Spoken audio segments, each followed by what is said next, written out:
Good afternoon, sanibonani bafowethu. Ninjani la ekhaya niyaphila?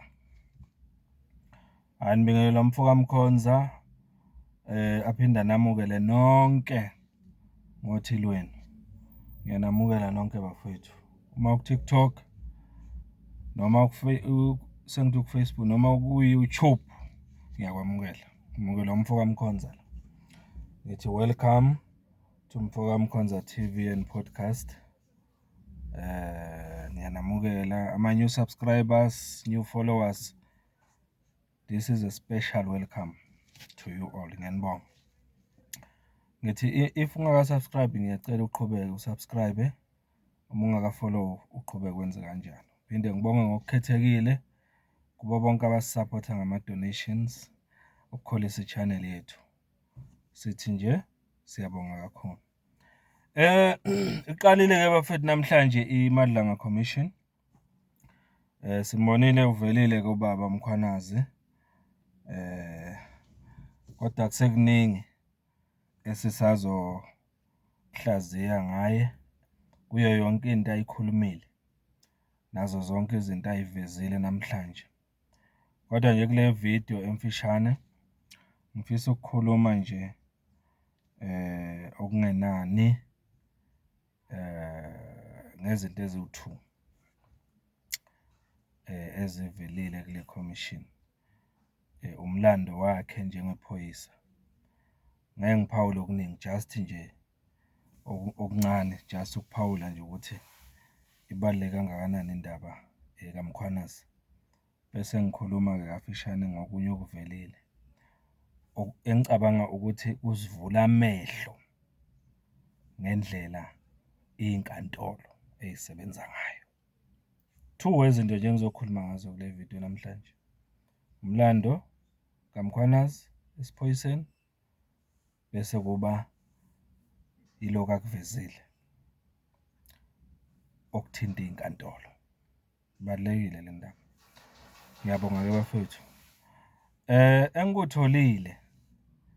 Engikutholile okwamanje ukuthi ubaba uMkhwanazi unesipiliyoni esikhulu emaphoyiseni obokuyinto iningi lethu besingayazi iyavela namhlanje ukuthi ubaba uMkhwanazi kahle kahle uqale ukuba iphoyisa umuntu asemncane.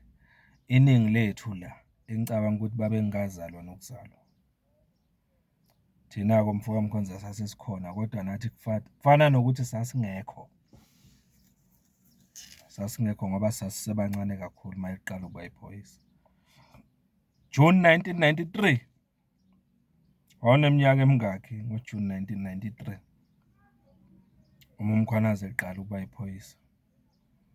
Kwangakafiki ngisho idemocracy eSouth Africa yayisaxoxwa indaba yedemocracy.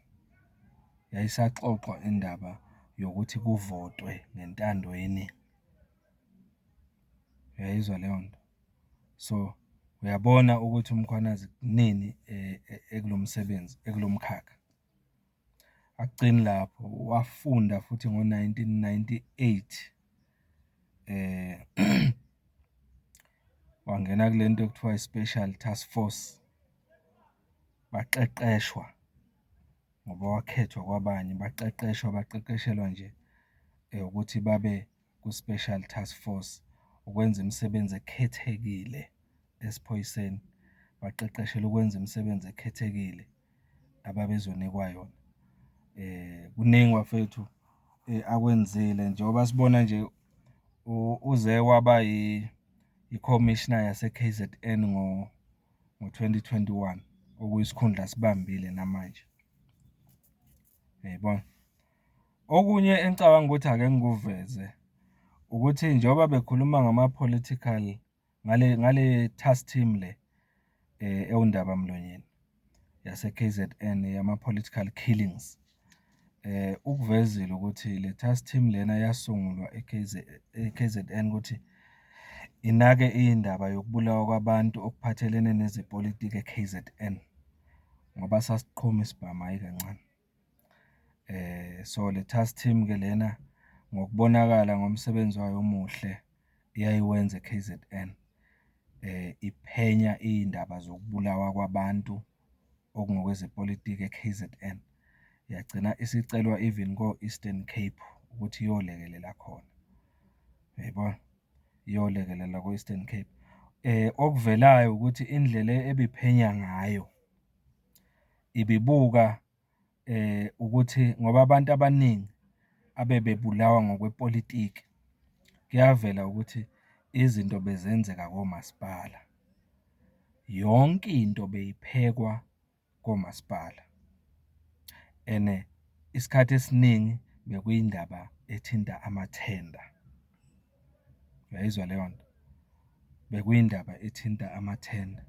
Bebephenya-ke bebheke ukuthi u-CFO, lo obizwa ngo-Chief Financial Officer wakamasipala, mhlampe no-municipal manager nabanye nje abasey'khundleni ey'phezulu kamasipala, ukuthi babeyihlela kanjani indaba yamathenda konke kuze kufike ukuthi mhlampe ikhampani ethile igcine ithola ithenda, ngoba yila kwakufa khona abantu abaningi lapho endabeni yamathenda, kubulawa abantu abaningi.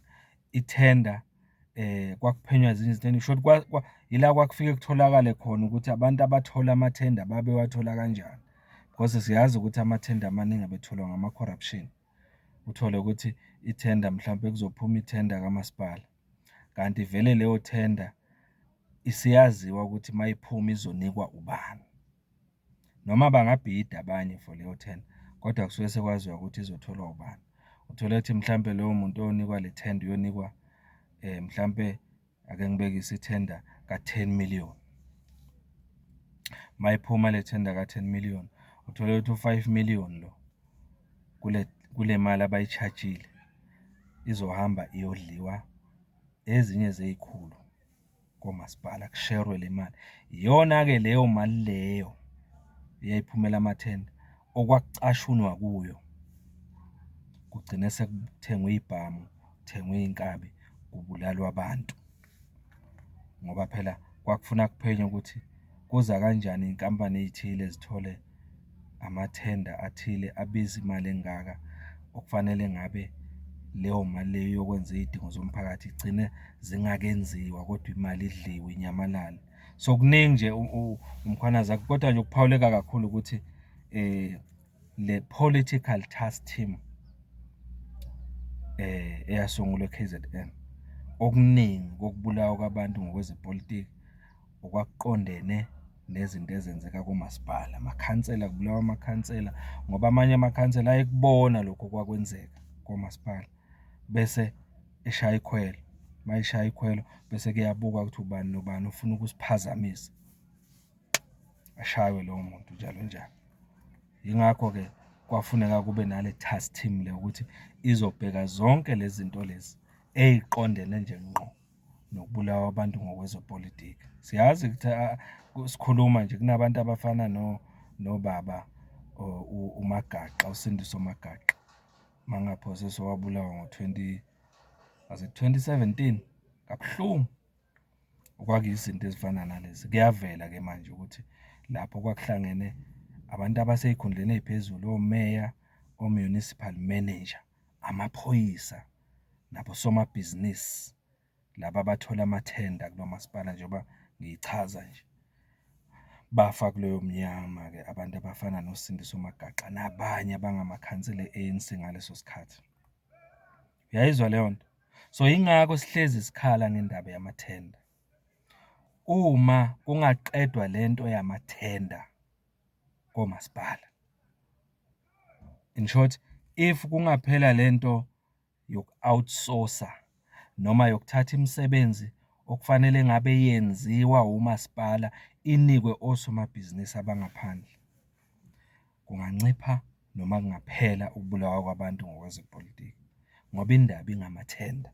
And kumathenda ila kwenzeka khona i-corruption eningi, because njalo uma kuphuma ithenda kamasipala, leyo thenda isuke iphuma vele seyihlelelwe osomabhizinisi abathile, okuwukuthi kuzokwenzeka lento ekuthiwa ama-kickbacks. Uma bethatha imali yabo enye iye kulabo abasebenza komasipala abasey'khundleni. gcine kwenzeka i-corruption-ke kugcine sekufana nabantu. Uyayibona? So i-political system uyichazile umfoka Mkhwanazi bafethu. Kuningi uyabona ukuthi sinenhlahla futhi sibusisiwe eMzansi ngokuba nobaba uMkhwanazi. Kuningi asazozivezela kona kakhulu. Okunye engifuna ukuphawula ngayo le video njengoba ngishilo indaba yenkantolo. Ngiyathola la ukuthi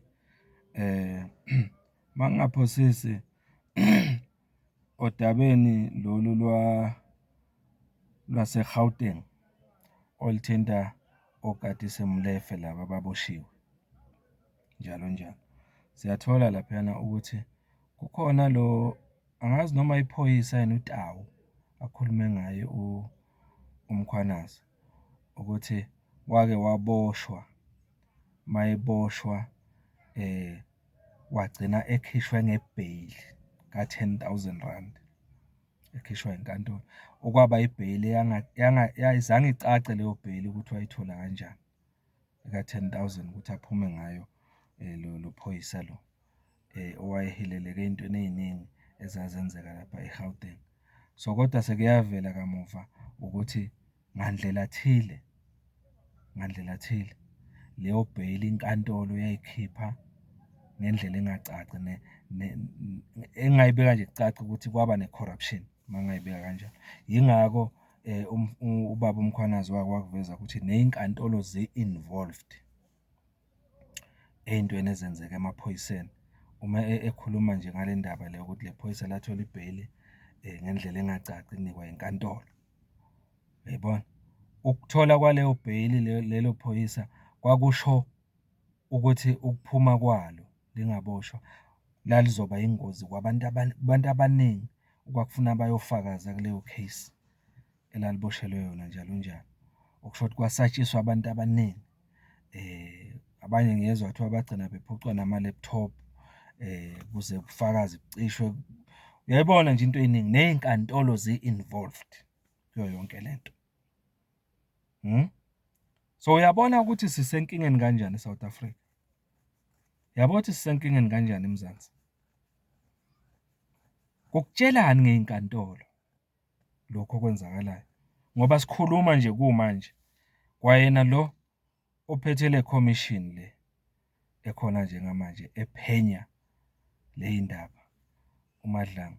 Kunezinto ey'ningi ezidla ekhanda lakhe okuwukuthi i-MK Party isaphusha ukuthi le commission yakhe le ingaqhubeki ngoba kunezinto ey'ningi ezingacaci kahle ngendlela i-judiciary noma amajaji ney'nkantolo abasebenza ngayo.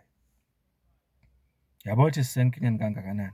Yini nje for example eyenze le commission le kaMadlanga ukuthi iphuthume kangaka ukuthi isaliqala manje ngoba bebake bathi kuyi-postpone kodwa mase bezwa ukuthi i-case ye-MK Party izongena ecourt kusasa njengoba nje ziyi-18 bona bafuna ukuqala le commission namhlanje ngeyi-17 okusho ukuthi bafuna ukuthi noma ngabe kwenzakalani enkantolo bona babe sebeqalile besebenza even though i-MK igxeka lento yokuthi ayibe khona le commission. Ukube besiney'nkantolo ezineqiniso, what if bezingafika iy'nkantolo zithi le commission akumele iqhubeke? Bekuzokwenzakalani? Sezidliwe iy'mali kodwa ikhomishana uyabona. So yilokho bengifuna ukuveza. Uzweni wena kule ndaba kaMkhwanazi namhlanje? Awuphawule umfoka Mkhonzana. Please share, subscribe. Ngiyabonga.